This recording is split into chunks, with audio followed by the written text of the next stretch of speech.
ទៅសិទ្ធិទៅអ្នកមានទ្រព្យសម្បត្តិអូអាហ្នឹងឈឺងាប់នោះតើជំងឺងាប់ឬតែញាតិញោមខ្វះបញ្ញាពិចារណាអត់មាននៅក្នុងខ្លួនយើងតែខ្យល់មកពួកគិតទៅចេះតែដេកមិនលក់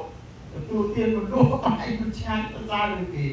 កុំគិតពីរឿងគេសំខាន់ខ្លួនយើងខ្ញុំថាម៉េចអត្តាហេតុអត្តនោនាថោ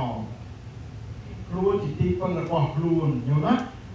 យ៉ាងយើងមកវត្តទីមានបច្ច័យបរិយាទីរបស់យើងសប្បាយចិត្តជាមួយប្រសង់ជាមួយគណៈកម្មការជាមួយអាចារ្យជាមួយពុទ្ធបរិស័ទហ្នឹងអាហ្នឹងសប្បាយហើយគាត់របស់យើងហើយញោមហើយគាត់ហ្នឹងគេតែសប្បាយចិត្តរីករាយក្នុងខ្លួនយើង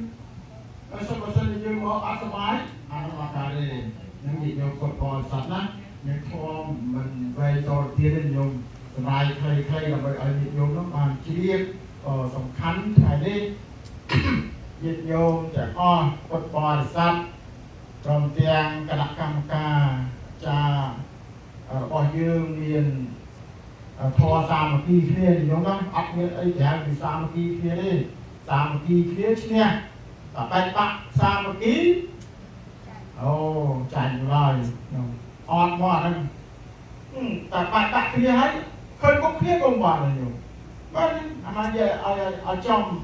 ឃើញមុខគ្នាតែបែកបាក់គ្នាមិនកើតញោមអត់សាមគ្គីគ្នាបបរមួយចានបាយមួយចានជុំគ្នាសប្បាយអូយទៅខ្ញុំទៅសប្បាយចិត្តណាហើយគាត់ថាបែកបាក់គ្នាហើយអូគាត់ឃើញមុខគ្នាបានទៀតខ្លាយយើងថាឲ្យញោមចងចោលកើតទុកមកអូអានឹងបាននេះធម៌